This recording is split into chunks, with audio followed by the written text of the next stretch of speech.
Hi, hello, welcome to another edition of Liz Tries. The last time I did a Liz Tries, it was a little unexpected. I did a quarantine fitness class via Zoom, and a lot of these things that people are doing nowadays has to do with things that are virtual. So I decided to submit a piece of work that I had written. I wrote a poem a few weeks ago talking about mental health and what it's been like to be in quarantine and that kind of thing. And it was always on my list. I wanted to do something like an open mic, but clearly because of quarantine, open mics aren't really a thing. So we did a Zoom sort of quarantine stories read. I was able to take part in this with Post Industrial Productions. They're a local theater company in Buffalo, and they were looking for people to submit their quarantine stories. This particular week, the submissions were around the theme of fear. So I had written my piece. I just happened to see that Pip was doing a quarantine story read. I submitted, and not only did they choose my story, but they allowed me to read it. So this is kind of my quarantine edition of Liz Tries an Open Mic. We were really inspired by the idea of giving a storytelling outlet to everyone in our community, and we wanted them to let us know how they were doing during this strange and challenging time. Were they suffering or struggling because of social distancing? What was helping them get through all of it? What do they think they're going to remember the most when it's all over? And really, we just want to foster a sense of solidarity during this time of isolation, because we're not suffering alone. We're all kind of suffering together, and this will give us an opportunity to kind of come together in our suffering and our joys and kind of brainstorm how to get through it. I want to introduce the cast and crew for tonight. So in case you missed it and you're joining late, my name is Andrea Goldhart, and I'm the Managing Director of Post Industrial Productions, and I'm going to be the host and guide of the evening. Artistic Director Bob Van Balen is working behind the scenes, managing the Zoom call and the broadcast, so he's going to be our stage manager. And then our wonderful actors who've come to perform our stories tonight are Becky Sleva, Colleen Pine, Daryl Hart, Liz Furman, and Rosa Fernandez. Thank you guys so much for joining us tonight. We really appreciate you coming on and giving us your time. Thank you for having us. You're welcome. Yeah, thank you. So tonight's theme is fear. We asked our story submitters to think on this prompt. What was an experience during this time that frightened you? Was there a specific moment that brought you into the realization that this experience would be different than all the others? We're really hoping to use this theme to find a way to come together and almost vent. These are the candid confessions of what have been keeping us up at night. We wanted this week to be a sort of valve release for the difficult feelings around fear and loss and longing. And it's really important to dig into these more difficult feelings, because as psychologist Susan David has explained, difficult emotions experienced in an appropriate, healthy amount are a sign that you're actually ready to accept reality. And only then can you begin to use your skills in order to become creative about how to respond to a crisis that demands innovation. And let's face it, this COVID-19 pandemic is going to require a lot of innovation for us to get through it. It's been a really challenging few months, and I think with the right tools, we're really going to be able to be creative and move on from this. Our next story was actually submitted by the very person who's going to be sharing it with you this evening, which is a first for our series, Liz Furman. Hi, Liz. Hi, guys. Thank you so much for having me. First of all, this is the first time I've gotten the chance to work with Pip, so I'm super excited for that. But this is the first time I've ever kind of written my own story and gotten the chance to perform it. So I'm just super grateful to be here. We're so thankful to have you, and we're really excited to kind of bring new people on board that maybe aren't already steeped in the theater community, to kind of give them an opportunity and a chance to have their voices be heard. So I'm glad we can use you as an example to say, hey, we're bringing new people in. Yes, thank you. So whenever you're ready, go ahead and you can share with us your piece, Maybe It's Mania. I rearranged the furniture today. I woke up early, rising with the sun, my comfy bed calling me. I ignored the temptation and got moving. Perhaps if I become an early bird and fly as the sun rises, then I can finally feel productive, finally feel normal. Walking in the still of the dewy morning, I think this must be what wellness is.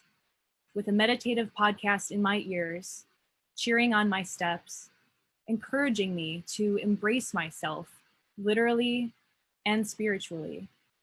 Maybe if I stay awake, I can get so much done. I keep walking. Maybe I can outpace my racing thoughts. I pause for coffee, watching the sun get higher. Thankful I beat its heat. And I try not to think about what lies ahead in the day. I read articles about world issues to try to make me smarter and exercise my brain instead of draining it, endlessly scrolling as I drain my mug. Can't stay still for too long, can't waste the time that I have. I know, I'll install that window AC unit by myself before it gets really hot. It's a good thing I woke up 5 hours early today. I might as well take advantage of this energy while I have it and rearrange my room like I've been thinking about doing. I'll throw in some laundry while I'm at it, change the bedding, change my room, change my thoughts. Maybe this will be the breakthrough to the block that I've needed. Or maybe it's just depression. Thank you so much, Liz, for that, for your performance and your writing. I definitely relate to this, especially in the first few weeks when everything started, when I didn't know what to do with myself. I definitely tried to fill that hole with, cleaning my files and all the little things I could do. Is this reflective of kind of the beginning, or are you still kind of feeling this more recently? Well, honestly, what was funny about it, and so I sandwiched it calling it maybe it's mania with like maybe it's depression, because like those two go hand in hand, and a lot of people don't realize that, is that when there's a manic episode, like when I have feelings like that, I almost feel like I'm Superwoman. Like I have all of this energy and I have no idea where it's coming from. And like from the outside looking in, people would have no idea, like someone like me or anybody else who's doing these things or like being high functioning, that anything's going on inside, or you're feeling fear or that turmoil. So, and I wrote this during an episode where I was having like a manic episode. Like this was a few weeks ago. And like I said in my poem, it was like, I had like 3 hours sleep. I woke up at like the crack of dawn and I was like, well, I'm awake now.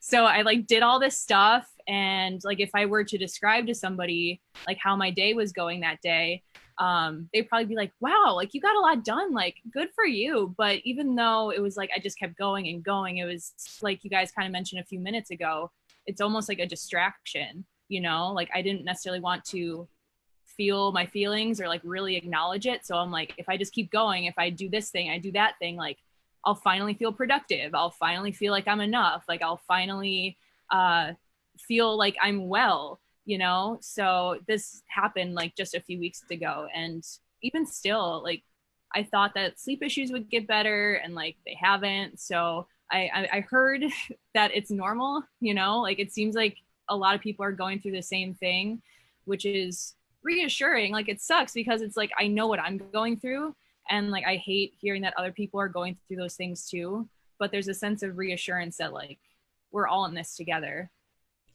Yeah, it's interesting. I've read a couple of books on burnout and stress, and it's really interesting the way our bodies tend to cope with the stress. And in a situation like this, it's like the one book that I read called Burnout, is they really distinct, like you have to separate the stress from the stressor.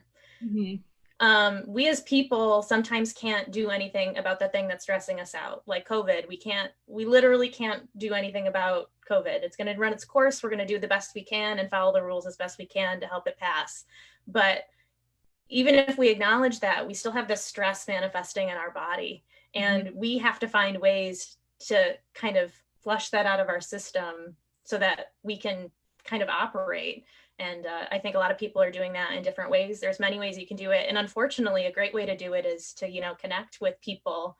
And I think we're finding creative ways now, because we can't do it in person, to still be able to utilize that. Because I think that's definitely a way people have kind of helped manage their stress in the past, beyond, getting things done and trying to be productive and all those other kind of ways you can kind of move on in your day. But I definitely really resonated with your story. And thank you so much, Liz, for sharing that with us and coming on to perform it. I really appreciate it. I'm really glad we're able to kind of expand our network. So that is all the stories we have for the evening. Unfortunately, they were all so great and I felt really connected to all of them. It felt good to kind of get that out, acknowledge that we're all kind of in the crud, but we're going to be able to move on from it.